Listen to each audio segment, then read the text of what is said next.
Assalamualaikum warahmatullahi wabarakatuh.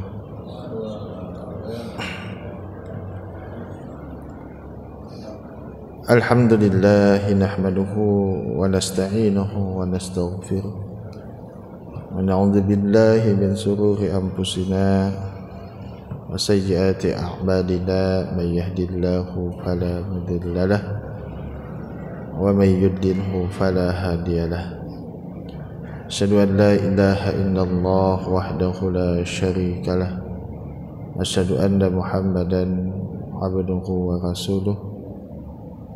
Allahumma salli ala Muhammad wa ala ali Muhammad kama sallaita ala Ibrahim wa ala ali Ibrahim wa barik ala Muhammad kama barakta ala Ibrahim wa ali Ibrahim fil alamin innaka Hamidum Majid. Ya ayyuhalladzina amanu taqullaha haqqa tuqatih wa la tamutunna illa wa antum muslimun.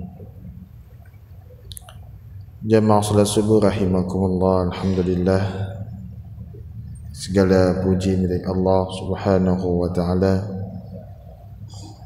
Allah melimpahkan kita nikmat berupa nikmat yang luar biasa, yaitu berupa nikmat iman, Islam dan kesehatan, sehingga dengan izin Allah kita mampu untuk melaksanakan ibadah-ibadah wajib kita maupun ibadah-ibadah sunnah.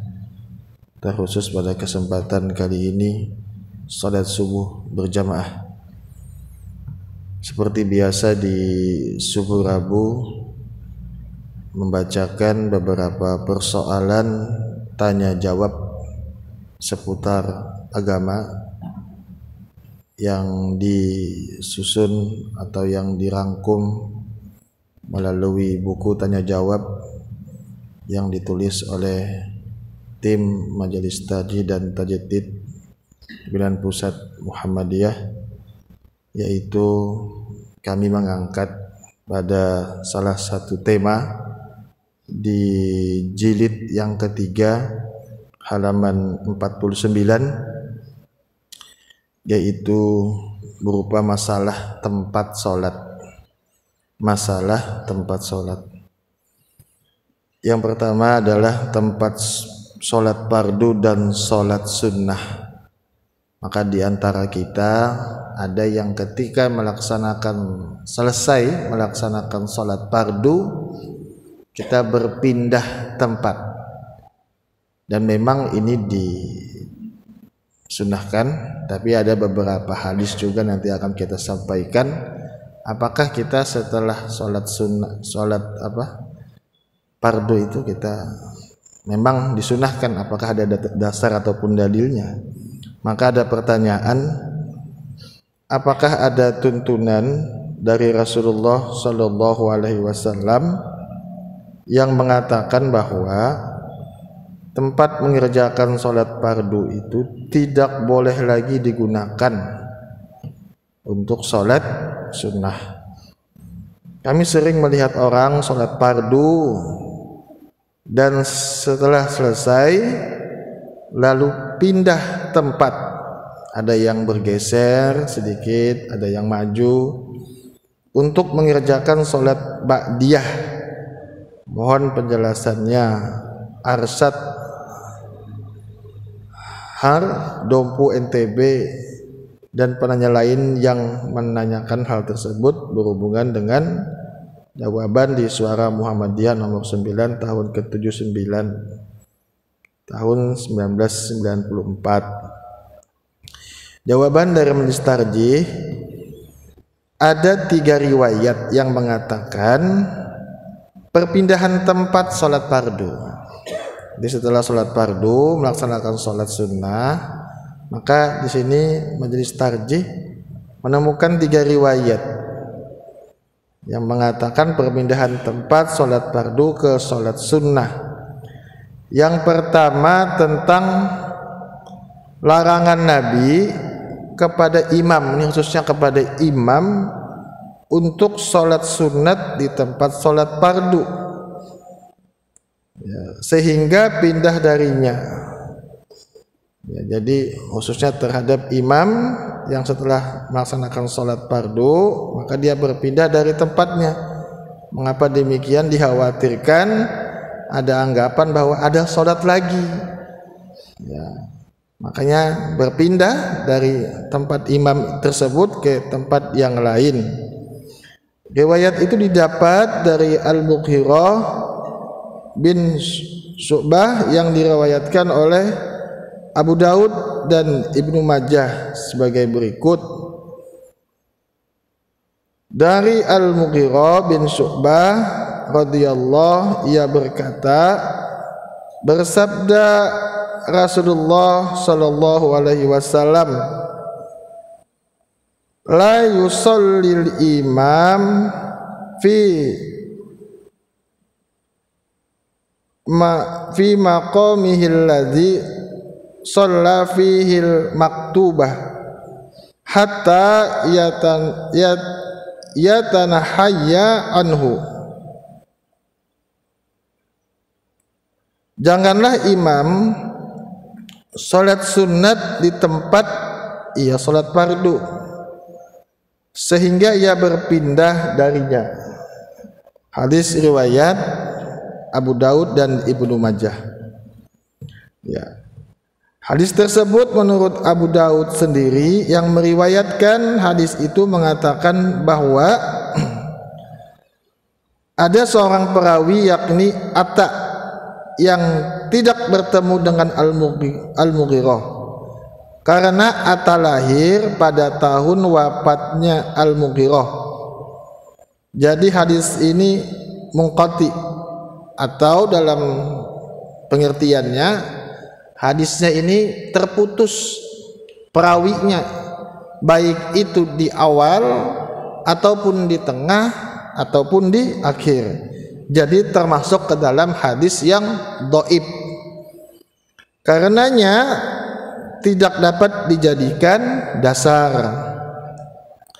Hadis kedua diriwayatkan oleh Ahmad dari Abu Hurairah, yang artinya dari Abu Hurairah radhiyallahu an, ia berkata, bersabda Nabi, apakah tak sanggup salah seorang darimu apabila telah sholat fardu maju sedikit atau mundur sedikit atau bergeser ke kanan atau ke kiri? Hadis riwayat Ahmad. Nah, hadis ini menurut Abu Hatim Ar-Razi ada seorang yang tidak dikenal. Dalam periwayatan ini juga ada perawi yang tidak dikenal, yakni Ibrahim ibnu Ismail. Kalau hadis yang pertama mengenai imam dan yang kedua mengenai imam dan makmum, tetapi keduanya lemah, ya, dhaif, tidak dapat dijadikan dasar hukum. Kemudian hadis yang ketiga, hadis riwayat Muslim, cerita mengenai Umar bin Atha bin Abi Al-Khuwar menurut penuturan Ibnu Juraiz dari Gundar dari Abu Bakar Ibnu Abi Syaibah bahwasanya Nafi bin Jubair pernah menyuruhnya pergi kepada Sa'id bin Ukhti Namir untuk menanyakan tentang sesuatu yang pernah ia lakukan dan mendapat perhatian Muawiyah. Maka jawab Sa'id, memang aku pernah sholat bersama Muawiyah sholat Jumat. Setelah imam membaca salam, ya, artinya setelah imam salam, aku lalu berdiri di tempatku dan melakukan sholat sunat. Nah, jadi setelah imam membaca salam, kemudian dia berdiri untuk melakukan sholat sunat. Ya, setelah ia kembali menyuruh aku datang kepadanya dan berpesan, janganlah engkau mengulangi perbuatanmu. Apabila sholat Jumat, janganlah langsung engkau ikuti dengan sholat lain. Jadi ketika sholat Jumat, janganlah kita langsung mengikuti dengan sholat lain, yaitu salah satunya sholat sunnah. Dengan sholat lain, yaitu sholat sunnah. Sebelum engkau berbicara atau keluar, karena Rasulullah SAW memerintahkan kita melakukan demikian. Maksudnya sebelum engkau berbicara di sini, maksudnya yaitu kita berzikir, ya, berzikir astagfirullah, astagfirullah, astagfirullah.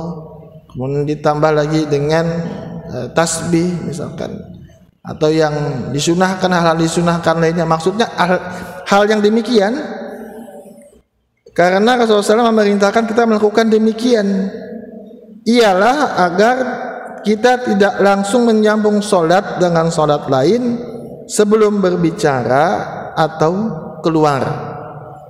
Ya. Hadis yang ketiga ini dijadikan majelis tarjih sebagai dasar. Nah, kami ulangi, hadis yang ketiga ini dijadikan majelis tarjih sebagai dasar tuntunan pindah tempat.